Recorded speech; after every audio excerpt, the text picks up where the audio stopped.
So, Boxing Bros UK here. I'm with Mark Nielsen, legendary boxing promoter, and his dad was a legend as well. Yeah, thank you, man. Thank you. Listen, first time on first time on as well, mate. So absolutely brilliant. Yeah, chuffed to be here. Yeah, Dad.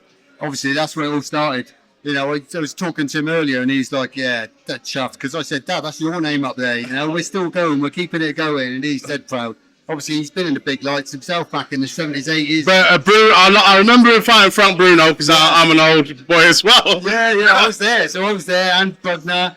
John Bugner, I forgot about that one. Of course, that's the time there's only 3 channels on TV. So it was like prime time on I think Bugner was like on a Wednesday night after Coronation Street. Yeah. Frank Ryan's early promotions on ITV. Frank Bruno's on a Saturday night on BBC. You know, it's bloody millions back then, different times. But that's where it all started. What was it like growing up in that, like, with your dad, like, because obviously Frank Bruno, he was mega. Yeah. Like, there was no social media. Yeah. If there's social media and Bruno was fighting today, he'll be blowing up. What was it like being your dad fighting him? Yeah, but dad was cool. He still, you know, he loved it. You know, my dad's still a bit of a menace now. He's like 75, and he sees something, and he's still got that menace in him. He still think, I'll knock him out, you know. Yeah. And that's how he was. You know, he did a fight, what, 37 fights? Was it 29 wins, 24 knockouts? Yeah. So he was nothing, no problem, you know. But for me growing up, it was cool because I was like a teenager at school. Dad's front page, you know, he's a bit of a local celebrity in Swindon and Wiltshire, the Swindon Steamroller. So it's when like 14, 15. It's pretty cool having your dad, you know, all over the paper and that. Help with the girlfriends, I'll tell you that. Yeah. There's an upside, you know. That's it. And you yourself had an amateur career. How many amateur fights did you have? I've had 35 fights. Oh, okay. I got to the quarters of the nationals, about my level, to be fair. And, you know, then I sort of get to, 17, cigarettes, girls, beer, goes out the window, and that's me done then. So, yeah, it was all right. But, you know, I was in a gym from 6, first fight at 11. My grandfather was a treasurer of the local amateur club. Dad was obviously boxing. So we're like a boxing family, boxing lifers. I see. Because it's like, I didn't know until I did my research that you actually had an amateur career. I knew about your dad. Yeah. Everyone knows your dad if you're English and you watch boxing. I didn't know you had an amateur career as well. Yeah, boxing lifers, yeah. Did you fight anybody that we might know in the amateurs? No, nobody really. No, I mean, I did. There was a heavyweight at the time who lived not far from us called Les Stevens, who was quite well known. I think he sort of moved between cruiserweight and heavyweight, and I fought his son, and he was in the corner, and my dad's like, "Don't let me down, son," and I lost, you know, and the bugger beat me, but you know, that's life, innit, you know? Yeah, but at least it was good while it lasted, eh? Absolutely, and you found your skills now. Yeah. Promoting this show. Are you glad to be a part of it? Excited? Yeah. Tell me about it. Well, listen, we're just chuffed to be involved on such a big platform with such a big promoter. You know, the Towlands MF Pro, one of the biggest promoters in boxing. You know, we're at the table yesterday. Harlem Eubank, world level fighter with one of the biggest promoters in boxing, and we're working with him, which is brilliant. You know, I've known this for some time, and we're all sort of quite like-minded. Boxing life is boxing families, and we don't live far from each other in West London, and we've got coffees and breakfast. Then maybe we should work together. Because obviously he's doing these, you know, these really big, high-profile shows with these big names, and we've got, you know, we're doing sort of a couple of shows a month at York Hall and around London. So we've got this big sort of stable of contacts and boxers that we work with, the managers, the boxers, and we're doing sell-out shows at York Hall. So we said, why don't we sort of combine forces? You know, you've got your high-profile names, and between us, we can put on a brilliant card.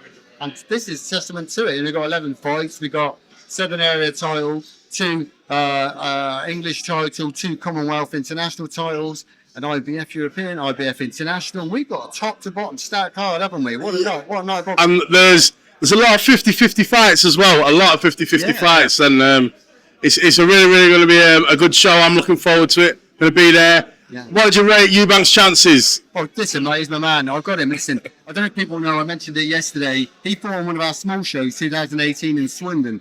And he needed a run out, had a fight cancelled. The contact put him in touch with us and said, is he, can we get him on? Yeah, he did. And so we put him on. And I remember sort of watching him on the night, sat at ringside thinking, this kid ain't just a big surname. He's got some skills, this kid. And he was a young lad, very respectful, regardless of, some of the ego you get attached to the name. Yeah, of course.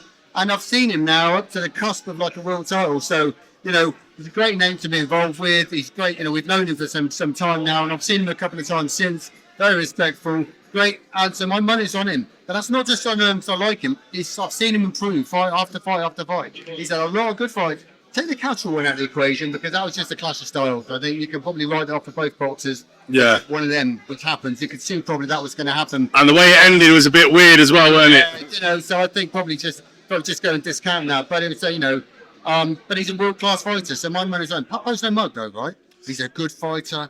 You know, the only blemish on his record is, you know, his world level. So this is probably like an unofficial world title eliminator, I would say. So, Yeah. But my money's on Harlem all night. It could have gone either way, Popat's fight as well. It was very, very close. Yeah. You know, and I think they fought in, was it Australia, Poirot's backyard? Yeah. So we weren't going to get the decision. Yeah. I spoke to him yesterday. He's quietly confident. Yeah. He's a silver fox, Yeah. but don't let that fool you. Yeah. He's a tough competitor. I'm surprised Harlem was taking a fight like this because it is a big step up, really. It's testament to the man, isn't it? There's far easier routes he could have taken to get to where he wants to be. Yeah. And this is this is a tough way of doing it. There was easier routes he could have done, which would have got the same outcome for him. You know, and getting fight for world title next. But this is testament to the guy. He's taken a fight like this, wants to test himself, wants to show the fans he's not going to take easy fights, which he could have done. Yeah. Got the same money on a big platform. Exactly. So good on him. That says a lot about the man. So for the future, what's coming up next? Like any shows coming up that we should look out for? Yeah, well, listen, we're back out in September. We've got a recently show in Swindon with our Southwest talent. We're back at York Hall, Bethnal Green, end of September. We're looking, I think we've got 3 title fights on that already. We've got our own Jack Bannister defending his Southern Area title against James Branch, who's like an ex-amateur star, who's like an undefeated pro now.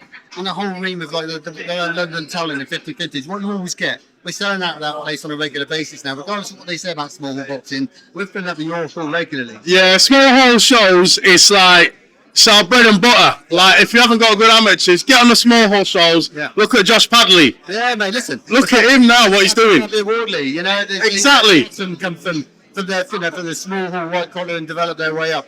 But from our shows, you know, this gives them a platform to hopefully get onto something like this in the future. So, Big shout. Oi, thanks for your time. I really appreciate it. And all of you people in Britain, please Watch us at Boxing Bros UK.